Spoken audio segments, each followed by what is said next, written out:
जय जय रघुवीर समर्थ। उद्या रथसप्तमी। रथसप्तमी सणाच्या सर्वांना हार्दिक शुभेच्छा।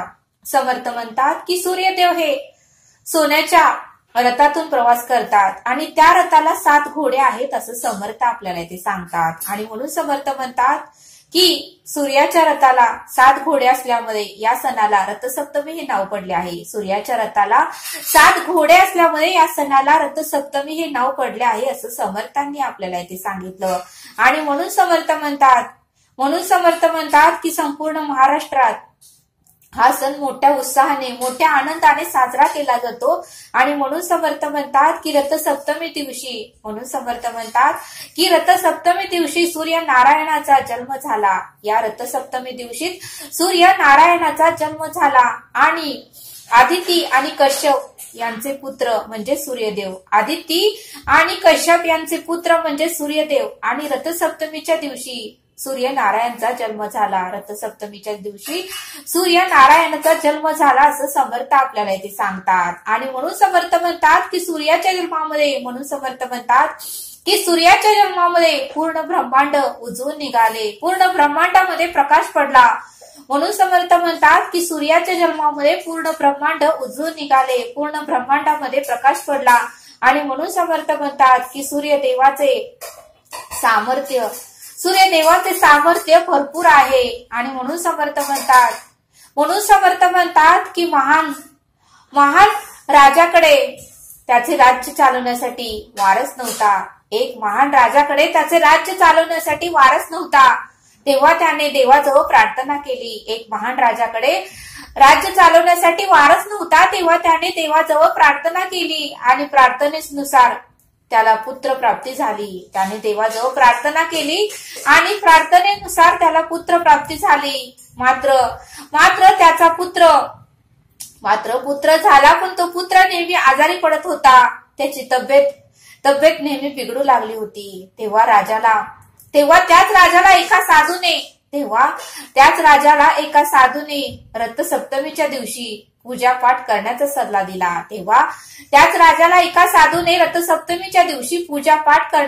दिला। आणि त्यानुसार पूजापाठ केल्यावर राजाचे मुलाचे आरोग्य सुधारले। त्या दिवशी पूजापाठ केल्यामुळे राजाच्या मुलाचे आरोग्य सुधारले आणि पुन्हा तो सारखा आजारी पडत नव्हता। म्हणजे त्या दिवशी उत्तमाची पूजा पाठ केल्यामुळे त्याचं आरोग्य उत्तमच राहिलं। आणि म्हणून समर्थ म्हणतात की रथसप्तमी या दिवशी पूजापाठ केल्याने पुत्राची प्राप्ती होते। ज्याला काही संतान नाही, ज्याला पुत्र प्राप्ती नाही, ती रथसप्तमी दिवशी जर आपण पूजापाठ केली, अखंड सूर्याचं नामस्मरण केलं तर पुत्र प्राप्ती सुद्धा होते असं समर्थांनी आपल्याला इथे सांगितलं। आणि म्हणून समर्थ म्हणतात की रथसप्तमीच्या दिवशी आपण सूर्यदेवाची पूजा करावी। रथसप्तमी दिवशी आपण सूर्य नारायणाची पूजा करावी आणि सकाळी पहाटे उठून सूर्योदयापूर्वी उठून सूर्याची उपासना करावी। सूर्याची उपासना करावी आणि ते आपल्यासाठी लाभदायक असते असं समर्थ आपल्याला इथे सांगतात। आणि म्हणून समर्थ म्हणतात की उगवत्या सूर्याकडे तोंड करून सूर्याला अर्घ्य द्यावे आणि या दिवशी सूर्याची उपासना करावी। आपलं घर स्वच्छ करून अंगणात रथसप्तमीची रांगोळी काढावी। अंगणामध्ये रथसप्तमीची रांगोळी काढावी। तुळशी पुढेही दिवा लावावा, तुळशी पुढेही रांगोळी काढावी आणि रथसप्तमी दिवशी गरिबांना व ब्राह्मणांना दान करावे। त्याचंही पुण्य आपल्याला मिळतं असं समर्थ आपल्याला ते सांगतात। आणि म्हणून समर्थ म्हणतात की रथसप्तमी दिवशी गोड पदार्थ करून सूर्यदेवाला नैवेद्य दाखवावा। रथसप्तमी दिवशी गोड पदार्थ करून सर्व देवाला व सूर्य नारायण देवाला सुद्धा नैवेद्य दाखवावा असं समर्थ आपल्याला ते सांगतात।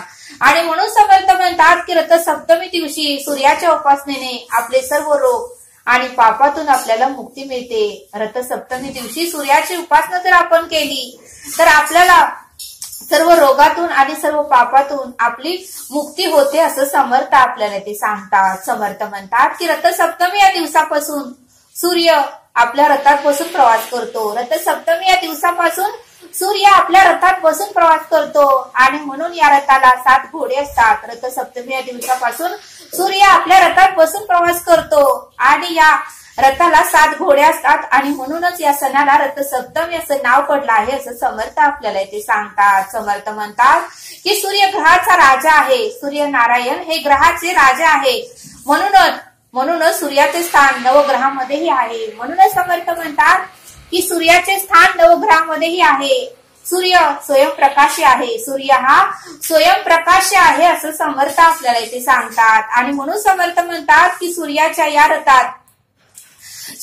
या रथामध्ये सूर्यलोक, नक्षत्रलोक, सूर्याच्या या रथामध्ये सूर्यलोक, नक्षत्रलोक, ग्रहलोक, भूलोक आणि नागलोक आणि स्वर्गलोक आणि शिवलोक या सप्त लोकांमध्ये भ्रमण करण्याचे सामर्थ्य सूर्यनारायणमध्ये आहे. या सप्त लोकांमध्ये भ्रमण करण्याचे सामर्थ्य सूर्यनारायणामध्ये आहे असं समर्थ आपल्याला इथे सांगतात. आणि म्हणून समर्थ म्हणतात की रथसप्तमीपासून ऊन हळूहळू वाढू लागते. रथसप्तमीपासून उन्हाचा कहर हळूहळू वाढू लागतो आणि सूर्यदेव सतत या रथात विराजमान असतात आणि सूर्यदेव सतत या रथामध्येच असतात. सूर्यदेव सतत या रथामध्ये विराजमान असतात. आणि म्हणून समर्थ म्हणतात की मंदिरात देव असल्यामुळे मंदिराला महत्व आहे. म्हणून समर्थ म्हणतात की मंदिरात देव असल्यामुळे मंदिराला महत्व आहे. तसे समर्थ म्हणतात की तसंच महत्व सूर्याच्या रथालाही आहे. तसेच महत्व सूर्याच्या रथालाही आहे आणि त्यामुळेच सूर्याच्या रथाची पूजा केली जाते. त्यामुळे सूर्याच्या रथाची पूजाही केली जाते. काही ठिकाणी सूर्याच्या रथाची यात्राही असते असं समर्थांनी आपल्याला इथे सांगितलं. आणि म्हणून समर्थ म्हणतात की या दिवसापासून किंवा या दिवशी 12 तरी सूर्य नमस्कार घालावे. या दिवशी 12 तरी सूर्य नमस्कार घालावे. आणि म्हणून समर्थ म्हणतात की पाटावर किंवा चौरंगावर सूर्य काढून आणि रथ काढून त्याचीही पूजा करावी. या दिवशी पाटावर किंवा चौरंगावर सूर्यनारायणची रांगोळी काढून रथ काढून पूजा करावी. फुले वाहावी, आरती करावी, आरती लावावी, धूप लावावा आणि पूजा करावी असं समर्थ आपल्याला इथे सांगतात. आणि समर्थ आपल्याला एक कथा सांगतात. समर्थ म्हणतात की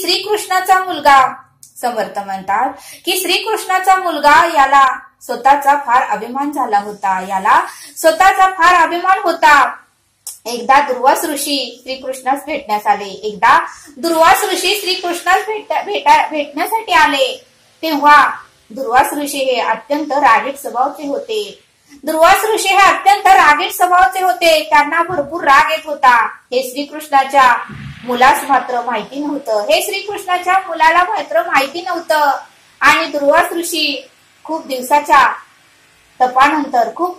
उपासनेनंतर श्रीकृष्णास भेटावयास आले होते. दुर्वास ऋषी हे खूप दिवसाच्या तपश्चर्यानंतर श्रीकृष्णास भेटावयास आले होते. तेव्हा दुर्वास ऋषी यांचे शरीर तपामुळे कमजोर झाले होते. दुर्वास ऋषी यांचे शरीर तप केल्यामुळे कमजोर झाले होते. तेव्हा त्यांच्याकडे बघून श्रीकृष्णाचा मुलगा त्यांना हसला. आणि त्यावेळेस दुर्वास ऋषी यांनी हसण्याचे कारण विचारले. आणि मग कारण कळाल्यावर दुर्वासांना अतिशय राग आला. दुर्वास ऋषी यांना अतिशय राग आला. का तर ते कमजोर झाल्यामुळे श्रीकृष्णाचा मुलगा त्यांच्यावर हसला. ते तपामुळे कमजोर झाल्यामुळे श्रीकृष्णाचा मुलगा त्यांच्यावर हसला. आणि हसण्याचे कारण कळाल्यावर दुर्वास ऋषीने अतिशय राग आला आणि त्यांनी श्रीकृष्णाच्या मुलाला शाप दिला की तुझे शरीर कुष्ठरोग होईल. आणि मग तसेच घडले. अनेक वैद्यांना बोलवलं पण त्याचा काहीच फायदा झाला नाही. श्रीकृष्णांनी अनेक वैद्यांना बोलवलं पण त्याचा काहीच फायदा झाला नाही. प्रभू श्रीकृष्णाने आपल्या मुलाला सूर्यनारायणाची उपासना करण्याचं सांगितलं. प्रभू श्रीकृष्णाने आपल्या मुलाला सूर्याची उपासना करण्यास सांगितलं. आणि मग वडिलांच्या आज्ञेला मान देऊन श्रीकृष्णाच्या मुलानेही सूर्याची उपासना करायची सुरुवात केली. श्रीकृष्णाच्या मुलानेही सूर्याची अखंड उपासना करायचं चालू केलं. आणि मग काही दिवसांनी त्याचा रोग हळूहळू बरा होऊ लागला. काही दिवसांनी त्याचा रोग हळूहळू बरा होऊ लागला. आणि म्हणून समर्थ म्हणतात की सूर्याची जर आपण उपासना केली तर आपलं आरोग्यही उत्तम राहतं आणि आपल्याला कोणत्याही प्रकारचा आरोग्याचा त्रास होत नाही, आपल्याला कोणत्याही प्रकारचा रोग होत नाही आणि आपण पापातून मुक्त होतो. आणि म्हणून समर्थ म्हणतात की रथसप्तमी दिवशी सूर्यनारायणाची उपासना केल्याने आपल्याला पापातून मुक्ती मिळते असं समर्थांनी आपल्याला इथे सांगितलं. आणि म्हणून समर्थ म्हणतात की जर आपल्या घरामध्ये शेगडी, गॅस किंवा चूल जर असेल तर त्याचीही या दिवशी पूजा करा. खीर किंवा दुसरे काही गोड पदार्थ करून सूर्याला नैवेद्य दाखवा आणि सूर्याचीही पूजा करा. चौरंगावर सूर्याचे रांगोळी काढा, रथ काढा, फुलं वाहून सूर्यनारायणाची पूजा करा. आणि रथसप्तमी हे सण मोठ्या उत्साहाने साजरा करा असं समर्थांनी आपल्याला इथे सांगितलं. तरी सर्वांना रथसप्तमीच्या हार्दिक शुभेच्छा. तरी आता आपण येथेच थांबूया. धन्यवाद. जय सद्गुरू.